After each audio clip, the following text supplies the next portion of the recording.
안녕하세요. 여러분, 전화위복이라는 말 아시죠? 살다 보면 여러 일들이 생각지 못하게 좋은 일로 되돌아오는 경험을 하잖아요. 저는 그 전화위복을 더 크고 특별히 느끼게 되는 일을 겪게 돼요. 여러분들도 아시면 좋을 것 같아 이렇게 사연을 보내게 되었습니다. 제가 소개하려는 사연 속 주인공들이 함께 이 채널을 들으며 수다 떠는 것을 좋아하시기에 특별히 이 채널에 사연을 보냅니다.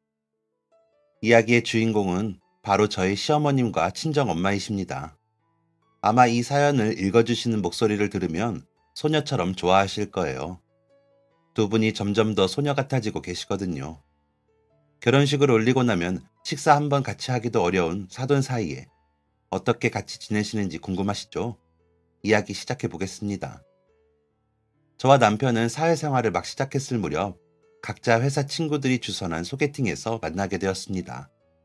살던 지역도 서울을 중심으로 끝에서 끝인 지역이었고 학교도 전혀 다른 지역이었기에 접점이 없는 사람들이 취업에 성공 후 막 경제 활동을 시작하고 만난 사람들이었죠.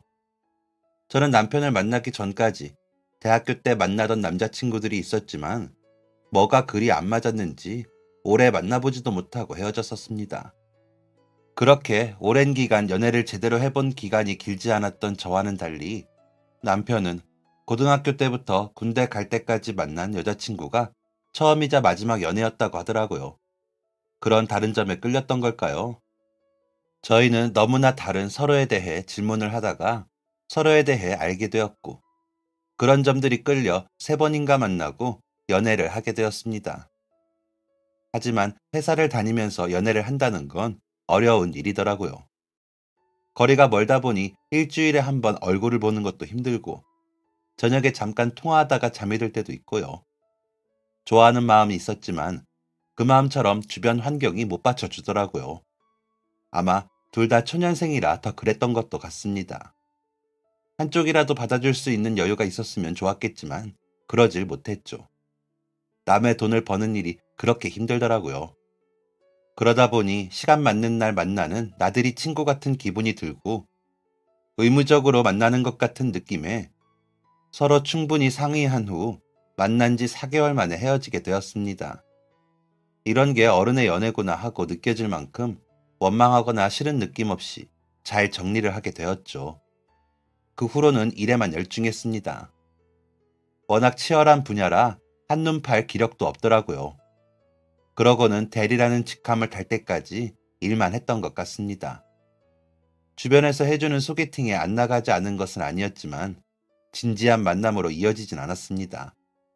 부모님은 너 이제 그만 연애할 때 안 됐니? 일도 좋지만 데이트를 해야 시집도 갈 거 아니야? 라고 물으셨지만 저는 좀 귀찮더라고요. 쉬는 날에는 좀 편히 쉬는 것도 좋았고요. 그런데 갑자기 남편에게 효주 씨 잘 지내요? 저 한동현입니다. 그냥 생각나서 연락해 봤어요. 나 다음 주에 출장 가는데 필요한 거 없어요? 라는 문자가 왔습니다. 헤어진 지 5년 만에 다소 생뚱맞은 그 연락이 당황스럽기도 했지만 이상하게 반갑더라고요. 그래서 잘 지내셨어요? 생각지도 못한 연락을 받으니 반갑기도 하고 놀랍기도 하네요. 출장 잘 다녀오시고 나중에 식사 한번 같이 해요. 라고 답을 보냈습니다. 어찌나 가슴이 뛰던지 남편을 처음 만났을 때보다 더 설레더라고요. 남편은 그럼 출장 다녀와서 연락 한번 드리겠습니다. 라는 거래처 직원 같은 답장을 남기더니 며칠 뒤에 정말 전화를 했더라고요. 그렇게 시작한 통화는 반가운 옛 친구와 하는 통화처럼 반가웠고 즐거웠습니다. 다시 만났을 때는 전보다 더 설레었고요. 그래서 자꾸 만나고 연락하다 보니 사랑하게 되더라고요. 그래서 더 붙어있자 싶어 제가 먼저 동현 씨, 우리 결혼해. 우리 엄마가 세 받으시는 집 이번 연말에 계약 만료래. 우리 각자 회사에서 중간 지역이니까 살기 괜찮을 거야. 우리 좀 붙어 있어야 하지 않겠어?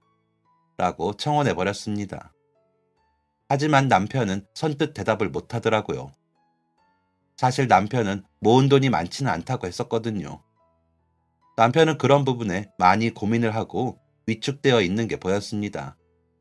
시아버님이 살아계실 때까지는 좀 괜찮게 살았나 보더라고요.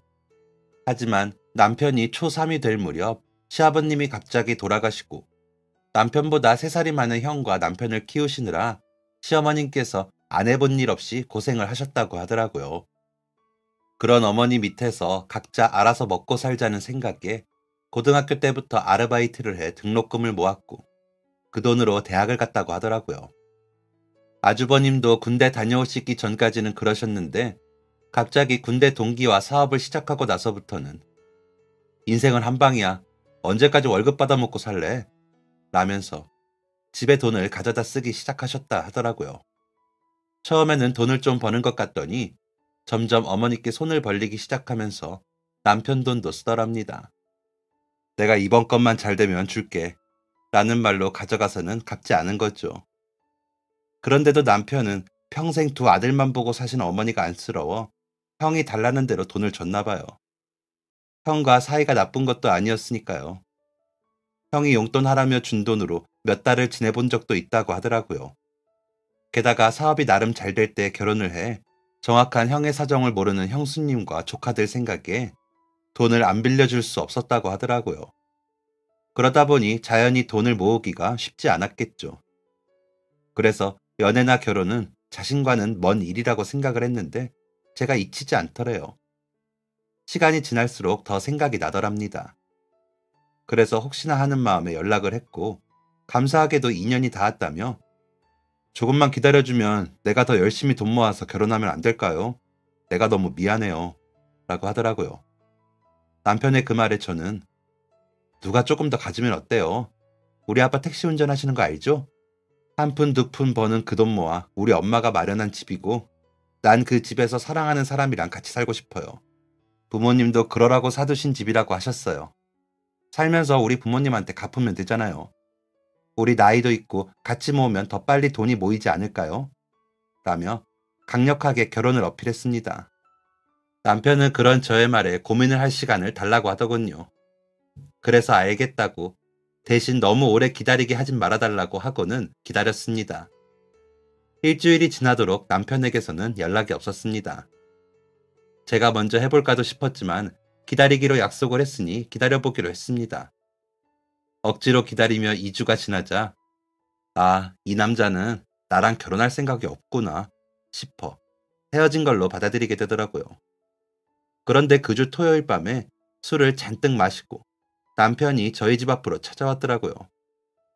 너무 미안해서 이대로 헤어질까 생각을 했는데 나 못 헤어지겠어요. 라면서 울기까지 하는 남자를 저는 또 끌어안고 우리 같이 어려움을 넘기면 되잖아요. 우리가 이렇게 좋아하는데 헤어지긴 왜 헤어져요? 우리 결혼해요. 라며 달랬습니다. 그 와중에 미안하다는 말만 남긴 남편은 그 자리에서 기절하듯 뻗어버렸습니다. 어쩔 수 없이 남편을 끌고 집으로 돌아온 저는 남편을 제 방에 눕히고는 부모님께 나 저 사람이랑 결혼할 거야 라며 폭탄 선언을 하고 하룻밤을 재웠습니다.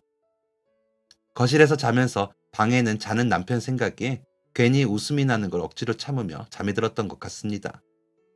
울다가 잠든 남자가 순진해 보여서 좋았거든요. 다음날 아침 잠에서 깬 남편은 저희 부모님께 얼굴이 잔뜩 부은 채로 무릎을 꿇고 앉아 그간에 저와 있었던 일들을 이야기하더니 결혼을 허락해 주시면 제가 더 열심히 부족한 부분을 메꾸며 살아보겠습니다. 라고 결혼 허락을 해달라고 하더군요. 갑작스레 딸이 데려온 술 취한 남자가 인사불성이 돼서 엎혀오더니 아침에 일어나 결혼이니 허락이니 그런 소리를 하니 부모님은 어이가 없으셨겠지만 남편의 진심이 통한 건지 단번에 결혼을 허락해 주시더라고요. 그러시면서 저희 아빠가 남편에게 딱 하나 약속을 받으신 건 어떤 일이 있어도 앞으로 자네 집에 돈을 빌려주거나 주는 일은 없어야 하는 걸세. 이제 자네 가족은 우리 딸과 앞으로 태어날 아이야. 두 사람이 꾸린 가정을 최우선으로 하겠다는 약속만 지켜주면 되네. 우리도 돌볼 필요도 없어. 우리 두 내외는 몇 년 안에 시골에 귀농할 거야. 그러니까 신경 쓸 필요 없어. 우리 딸만 잘 챙겨줘. 그거면 돼. 라는 것이었습니다. 남편은 그 말에 눈물을 흘리더니 감사합니다. 라고 했습니다. 그렇게 저희는 제가 부모님이 마련해 주신 집을 신혼집으로 하기로 하고 남편이 혼수를 하는 결혼을 했습니다. 그동안 제가 회사 생활하며 모은 돈은 부모님께 드리고 일부만 제가 가지고 결혼을 했죠. 상견례장에서 뵌 어머님은 저희 부모님 앞에서 몸둘 바를 모르셨습니다. 귀한 따님을 제가 이렇게 준비 없이 며느리로 맞이하게 되어 너무 죄송합니다. 라며 고개 숙여 인사하시는 모습에서 진심이 느껴졌습니다. 본인의 잘못이 아닌데도 너무 미안해 하시더라고요. 하지만 아주버님은 제가 일만 잘 되면 동생 사는 것쯤은 보살펴 줄 테니 너무 걱정 마십시오. 라며 허세를 부리는 모습이 좀 싫더라고요. 그러면서 우리 어머니 모시는 건 제가 알아서 할 테니 동생네 부부는 두 사람만 잘 살면 됩니다. 라며 큰소리 치더라고요. 남편도 그 부분은 약속을 받았다며 이야기했던 부분이라 믿어보기로 했으나 아주버님의 그 허세 어린 말투가 걸리긴 했었습니다. 결혼을 하고 10년간 저희는 걱정했던 것보다 더 잘 지냈습니다. 시어머님은 고생은 하셨지만 성품이 모나지 않으시고 유하셔서 제가 뭐라도 해드리면 너무 고마워하시면서 고맙다. 내가 아들 복은 없어도 며느리 복이 많아. 너무 고맙다. 라며 진심으로 대해주셨습니다. 형님은 아주버님과 달리 저희 결혼할 때 아무것도 못 해주고 남편 돈도 못 갚으신 게 마음에 걸리셨는지 명절이나 다른 때에도 제게 뭘 같이 하자 하지 않으시고 혼자서 다 하셨습니다. 제가 너무 죄송해서 형님, 이번엔 제가 이런 것 좀 할까요? 라고 여쭤보면 바쁜데 그런 거 신경 쓰지 말고 와서 놀다가 가. 내가 어머님이랑 오래 지냈으니까 어머님 방식대로 하면 돼. 동서는 그런 거 신경 쓰지 말고 라고 하셔서 조카들 용돈이나 선물로 대신하고는 했습니다. 조카들은 남자 쌍둥이였는데 어찌나 착하고 말을 잘 듣는지 남편이나 저도 예뻐했거든요. 저희 큰아이와 7살 정도 차이가 나는데 매번 귀여워해주면서 잘 데리고 놀아줘 고맙기도 하고요. 저희 부모님도 남편을 예뻐해 주셨어요. 아빠는 남편과 낚시도 다니시고 등산도 다니면서 아들이 없어 못한 것들을 하신다며 좋아하셨고 엄마는 사위 사랑은 장모라며 언제나 남편이 잘 먹는 음식을 해서 저희 집에 가져다 놓으셨습니다. 남편도 어릴 적에 아버지가 돌아가시고 해보지 못했던 것들을 해본다며 좋아했고 시어머니도 잘 모르시는 음식 취향까지 장모님이 잘 맞춰서 해주신다며 기뻐했습니다. 한 달을 기준으로 시댁에 한 번을 가면 친정에는 2번은 갈 정도였죠. 저는 괜히 어머님께 죄송해서 더 잘하려 했지만 형님에 비하면 부족해 죄송할 따름이었습니다. 그렇게 어우러지며 10년간 저희는 가족이 되었고 큰 문제가 없이 지나는 듯 했습니다. 아버지가 사고를 당하시기 전까지는요. 그날은 유난히 비가 많이 왔습니다. 아버지가 운행을 나가시는 날이었는데 엄마가 꿈자리가 안 좋다며 나가지 마시라고 하셨대요. 그런데 아버지가 이번 주말에 우리 사위랑 낚시 가려면 오늘 쉬면 안 되지. 안전운전 할 테니까 걱정 말아요. 라고 하시고는 나가셨다고 했습니다. 엄마는 제게 전화를 하셔서 아버지 걱정을 하셨죠.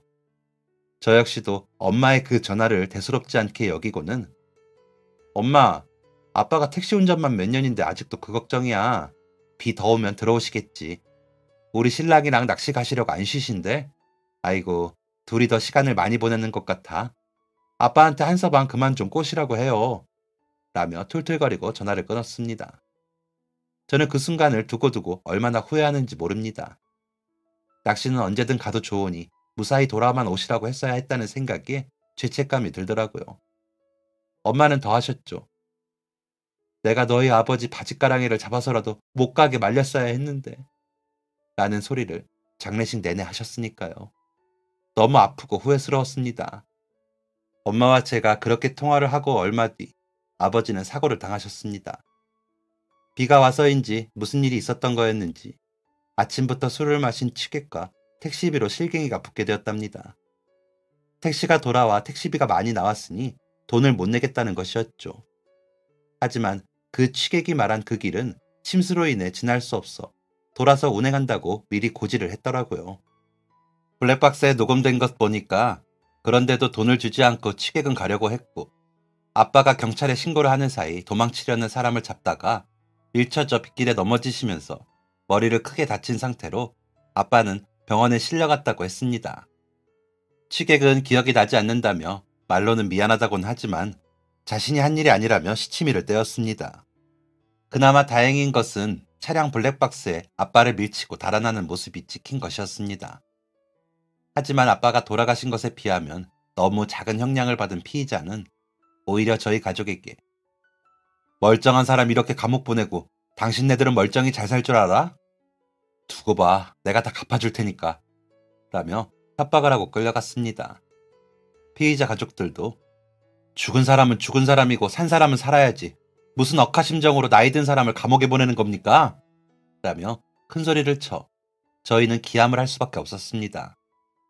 저희 아빠는 돌아가셨는데 감옥에 가는 게 그리 억울한 일인지 따졌지만 일부러 그런 것도 아닌데 너무하다는 겁니다. 남편은 아는 형의 친구인 변호사를 선임해 조치를 취하고 민사적으로라도 보상을 받아보고자 노력했지만 가진 돈이 없다며 버티던 그 사람들은 사과도 보상도 하지 않았습니다. 너무 억울하고 분해서 밤에 잠도 안 오고 마음이 괴로웠습니다.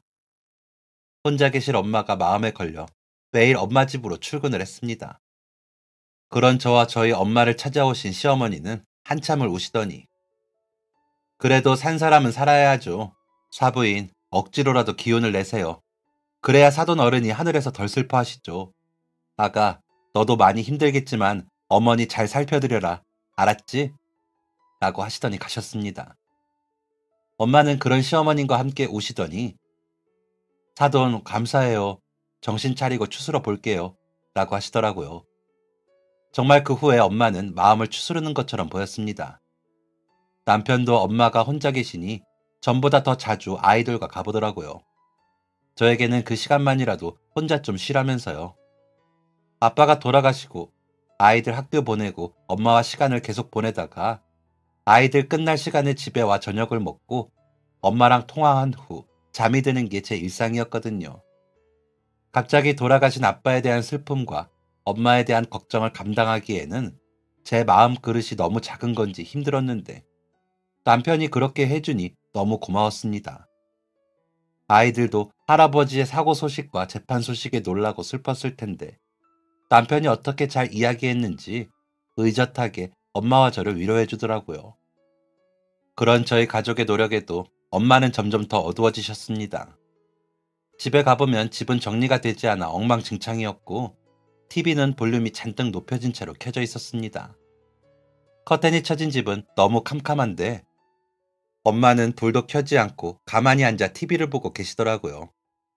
그렇다고 웃거나 즐거워하면서 TV를 보시는 것도 아니었습니다. 제가 가서 볼륨을 줄여도 잘 모르시고 무슨 내용인지도 모르시더라고요. 그러다 갑자기 예, 그런데 너희 아빠는 어딜 가서 이렇게 안 오시니? 한서방한테 전화 좀 해봐 라고 하시는 겁니다.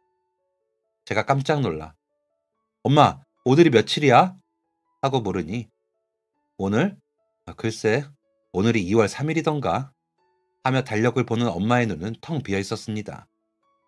그때가 7월이 지나고 있었는데 2월이라는 엄마의 말에 겁이 났습니다.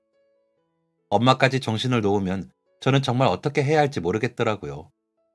급하게 가까운 정신의학 클리닉에 진료를 예약했습니다. 여러 심리검사와 인지검사를 거쳐 엄마는 급성 우울증으로 인한 기억력 감퇴가 치매처럼 느껴지는 가성 치매라는 진단을 받았습니다. 남편은 그런 엄마의 병명을 듣자마자 어머님 혼자 계시게 할 수는 없어. 일단 우리 집으로 모시자. 우리 사는 집 어머님 집이잖아.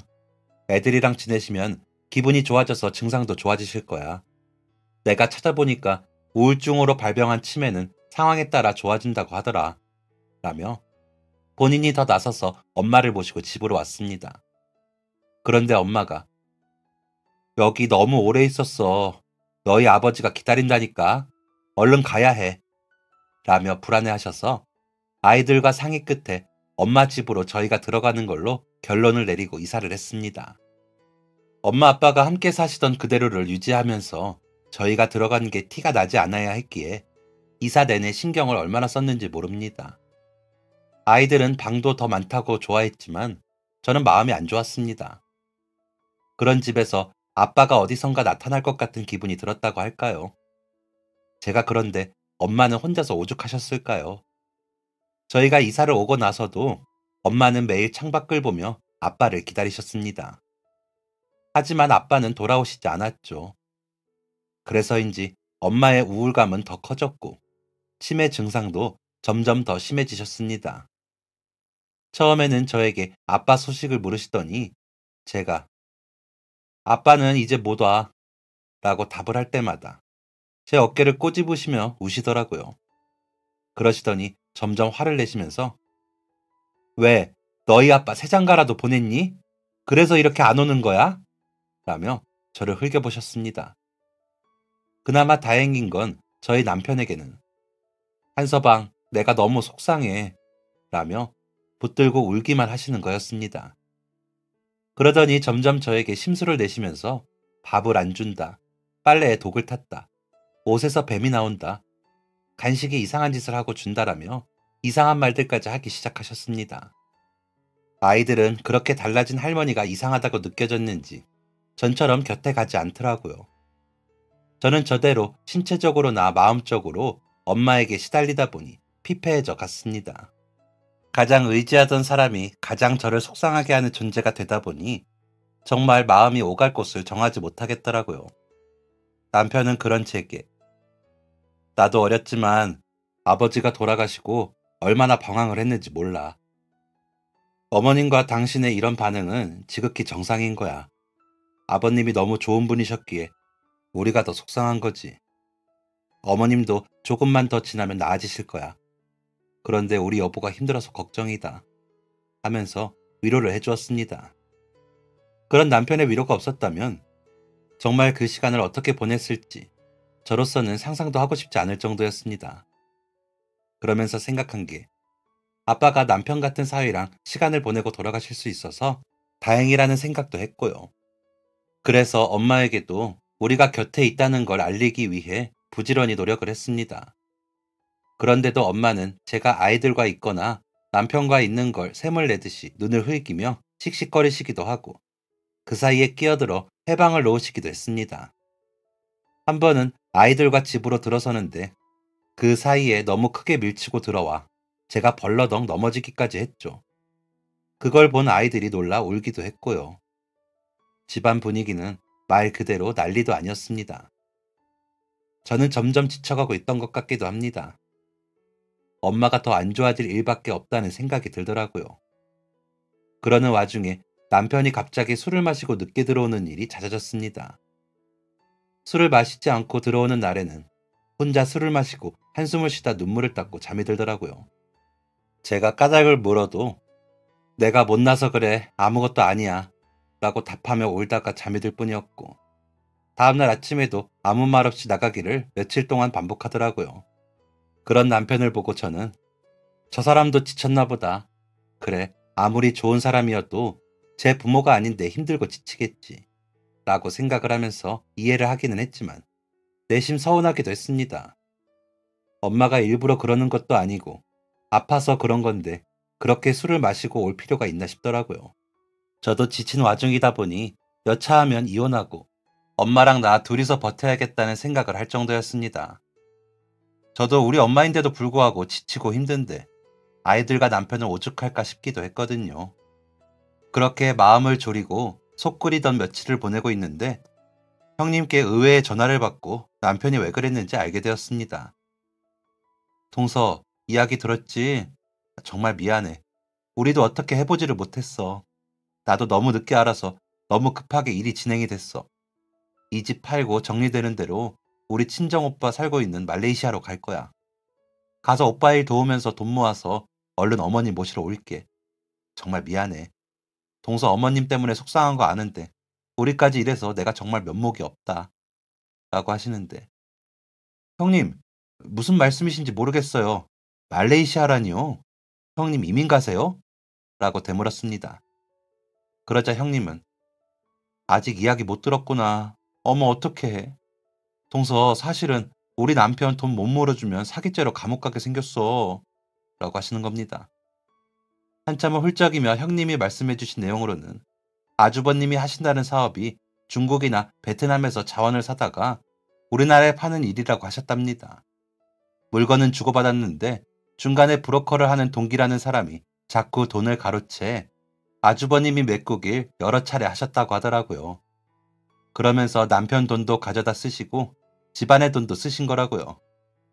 저희 결혼하고는 작은 공산품을 가져다 파시면서 벌이가 괜찮으셨답니다. 그간의 인맥으로 그 동기를 배제하고 일을 하셨기에 뜯기는 돈은 없어 그간의 진 은행빚도 갚으셨답니다. 그런데 갑자기 나타난 그 군대 동기가 또 바람을 넣더랍니다. 야, 그런 자잘자잘한 걸로 언제 돈 벌래? 내가 그동안 끼친 손실 다 메꿔줄게. 버스랑 자전거로 단위 좀 키우자. 내가 3분의 2 투자할 테니까 너가 3분의 1만 투자해. 라며 아주버님의 명함을 가지고 여기저기 뿌리며 투자를 받았나 보더라고요. 아주버님은 그 동기가 주는 돈이 다른 사람한테 빌린 투자금인지도 모르고 그 동기 돈으로 알고 받아 버스와 자전거를 사서 보내셨고요. 물론 아주버님이 투자하기로 한 부분의 돈도 다시 빚을 내 진행을 하신 거죠. 그런데 역시나 그 동기라는 인간이 그 물건을 받고 잠적을 해버린 겁니다.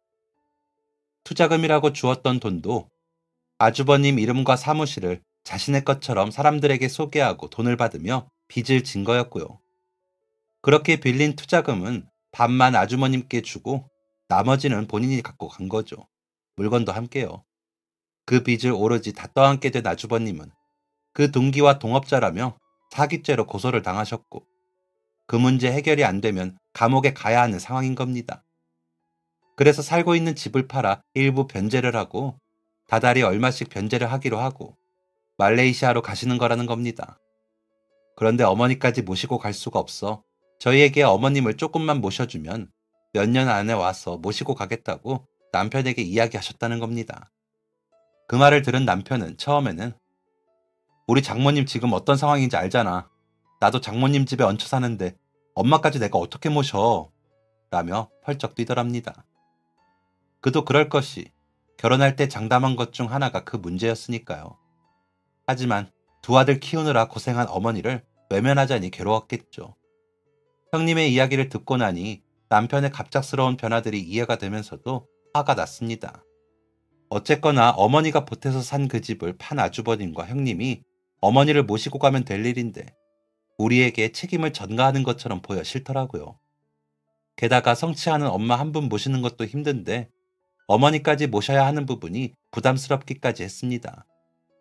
어머님은 좋은 분이셨고 싫지 않았지만 상황 자체가 제가 감당하기에 벅찬 상황이었기 때문에 속상했습니다. 그래서 형님, 정말 너무 죄송한데 지금 저희도 엄마 문제만으로 너무 힘들어요. 무슨 사정인지도 알겠고 이해는 하는데 저희도 선뜻 답을 못하겠어요. 어머님 문제는 좀 더 생각해 볼게요. 형님도 힘드시겠지만 어머님까지 모시고 가는 쪽도 고려해봐 주세요. 하고는 전화를 끊었습니다. 하지만 그렇게 전화를 끊고도 마음이 편치 않았습니다. 어머님이 연세가 있으신데 갑자기 외국에 가셔서 적응하시기도 쉽지 않으실 건데 내가 너무 냉정하게 말했나 싶기도 하고 남편의 괴로워하는 얼굴이 떠오르기도 하고요. 하지만 멀쩡하지 않은 엄마 곁에서 어머니가 엄마를 동물원 원숭이 보듯 하는 모습이 떠올라 도저히 같이 지내시자는 말이 나오지 않더라고요.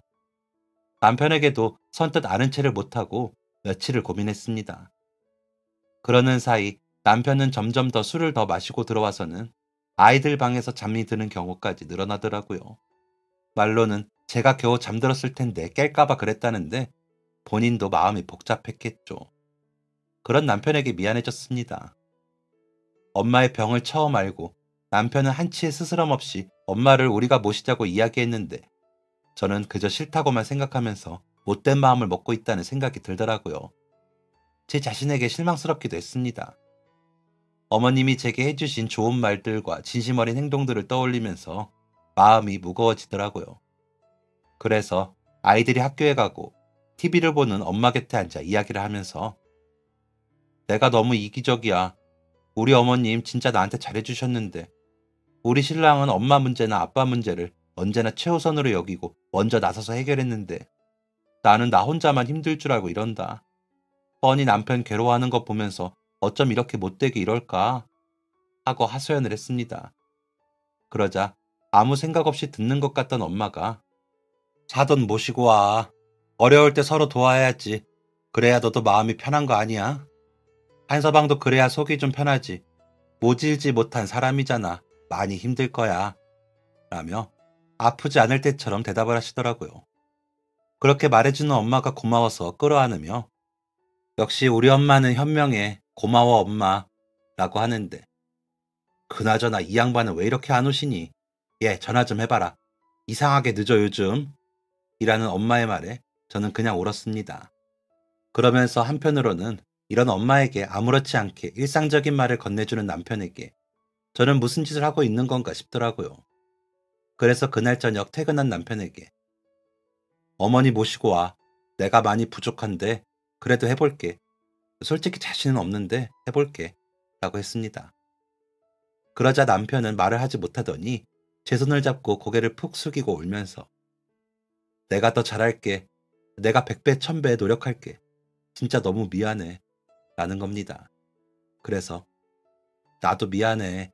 정신없는 우리 엄마도 아는 걸 내가 너무 모른 척했어. 속상했지? 미안. 이라며 남편을 끌어안고 울었습니다. 그렇게 어머님이 저희 집으로 오시게 되고 아주버님네는 말레이시아로 떠나셨습니다. 마지막으로 헤어지는 공항에서 형님은 우시면서 어머님께 인사를 하셨습니다. 어머님은 그런 형님을 따뜻하게 안아주셨고요. 아주버님은 끝까지 남편에게 형이 얼른 제기해서 올게. 금방이야. 라며 웃으며 떠나셨습니다. 혼자만 별일이 아니라고 여기는 것 같아 좀 화가 났지만 형님 속이 더 속이 아니려니 하고 넘겼습니다. 조카들도 울더라고요. 아주버님과 형님은 처음에는 연락도 자주 하시더니 떠나고 얼마 지나지 않아 연락도 뜸해지더라고요. 어머님은 그런 아주버님의 연락을 기다리시는 것 같았지만 티를 내진 않으셨습니다. 그러시더니 심심하다고 하시며 이런저런 집안일들을 하시기 시작하셨습니다. 저는 그냥 두시라고 힘드시다고 했지만 노인이 너무 안 움직여도 몸이 굳어 아파 하시며 움직이시더라고요. 그러다 자투리 천으로 주방 발판도 만드시고 엄마의 무릎 담요도 만들어 주셨습니다. 엄마는 어머니가 하시는 바느질이 좋아 보이셨는지 곁에 앉아 컵받침도 만드시고 베갯잎도 만드시면서 시간을 보내셨습니다. 물론 아프시기 전처럼 만드시진 못했지만 점점 완성도가 있어지는 게 신기하더라고요. 어머님이 곁에 앉아 바느질법을 일러주셨는데 딸인 저보다도 짜증을 내지 않으시더라고요. 그러면서 날씨 이야기부터 TV 안 연예인 이야기, 저희 아이들 이야기, 저희 부부 이야기 등등 여러 가지 이야기를 나누시며 오순도순 지내시고요. 그러자 엄마에게 변화가 생기기 시작했습니다. 짜증을 내고 샘을 내던 엄마가 샘도 없이 가족들과 함께 웃는 일이 많아졌고 저에게 짜증을 내지 않으셨습니다. 그러면서 이상하게 했던 말이나 행동들이 눈에 띄게 적어졌습니다. 마치 아프시지 않은 사람처럼 모든 행동들이 자연스러워지고 있었습니다. 가장 큰 변화는 아빠를 찾지 않으신다는 거였죠. 그러다 가끔 낮잠을 주무시고 나오셔서는 저에게 너는 하루 종일 밥도 안 주고 엄마를 굶겨 죽이려고 그러니?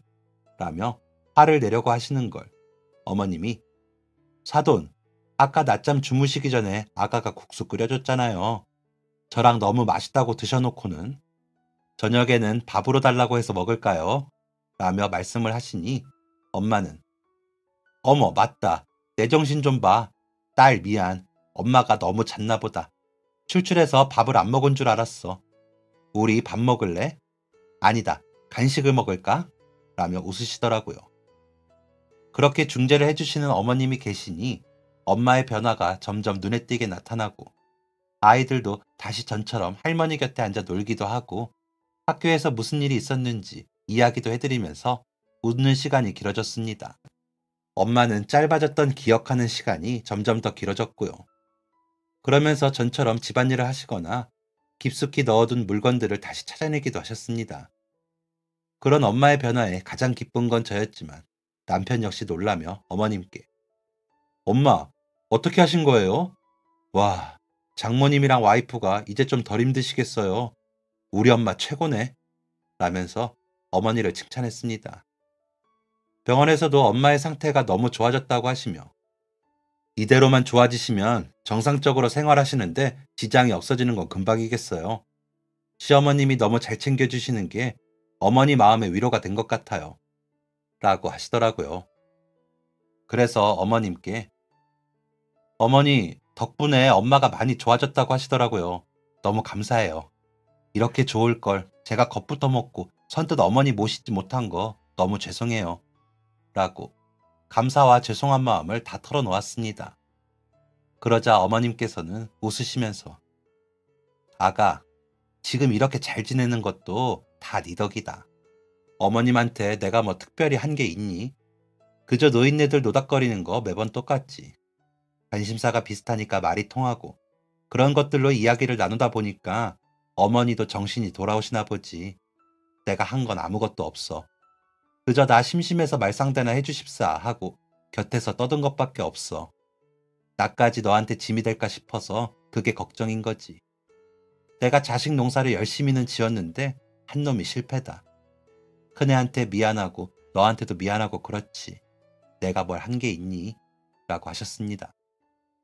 엄마는 점점 더 어머니 곁을 떠날 줄 모르고 함께하고 싶어 하셨습니다. 그러시더니 나중에는 어머님과 한 방에서 지내고 싶다고 그러시더라고요. 사돈이나 나나 방 하나씩 차지할 게 뭐가 있어. 같이 쓰면 되지. 라고 하시더라고요. 어머님도 흔쾌히 어휴, 그래 주시면 저야 좋죠. 혼자 들어가 자려면 적적했는데 사돈이랑 같이 있으면 적적할 일이 없겠어요. 라고 하시면서 짐을 가지고 엄마 방으로 가시더라고요. 불편하시면 안 그러셔도 된다고 말씀드려봤지만 두 분은 혼자보다 같이 하시는 게 좋으시다며 어디든 함께 하시기 시작하셨습니다. 그렇게 점점 활동 범위가 커지시더니 요즘은 집 근처 공원까지 산책을 다녀오시기도 합니다. 처음엔 놀라서 제가 뒤에서 따라가기도 했는데 이제는 두 분이서 물병 챙겨서 잘 다녀오시더라고요. 엄마는 아빠가 돌아가시기 전처럼 웃기도 잘 웃으시고 음식도 잘 하십니다.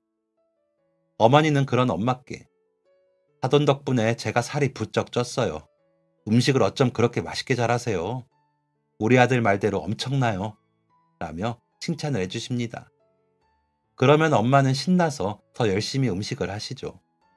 어머님은 엄마가 음식을 하시는 사이 틈틈이 걸레로 여기저기 닦으시고 빨래도 개키시고 식재료도 다듬어 놓으십니다. 두 분이 그렇게 움직이시면 제가 할 일이 없을 정도랍니다. 아이들은 할머니 두 분이 그렇게 지내시는 게 너무 좋답니다. 외할머니도 전처럼 웃으시고 음식도 맛있게 해주셔서 좋다나요. 큰아빠네가 할머니 모시러 오지 않았으면 좋겠다고 할 정도로요. 형님 내외는 한동안 연락이 없었습니다. 그러다 2달 전엔가 전화가 와서는 이제야 월급 중에서 모으기 시작했다면서 조금만 더 참아달라고 하시더라고요. 그래서 너무 잘 지내고 있으니 걱정하지 말고 몸조심 하시라고 말을 하고 끊으면서 안심이 되었습니다. 갑자기 어머님 모셔간다고 하면 이제는 제가 싫거든요. 이제는 어머님이 안 계신 집은 제가 도망치고 싶을 정도이니까요. 남편에게 솔직하게 이야기했더니 남편은 제가 착해서 그렇다면서 당신 같은 여자랑 결혼한 게 내 인생 최대 행운이야 라고 하는데 부끄럽더라고요. 오히려 남편 덕을 보는 건 저인데 말이죠. 남편을 만난 덕으로 어머님을 만나 위안받고 위로받아 저희 엄마 병도 다 나을 정도라면 제가 그 덕을 보는 건 맞잖아요.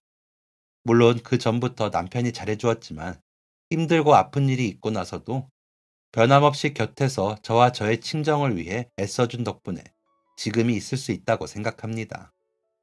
엄마는 요즘 새 삶을 사시는 것 같다며 좋아하세요.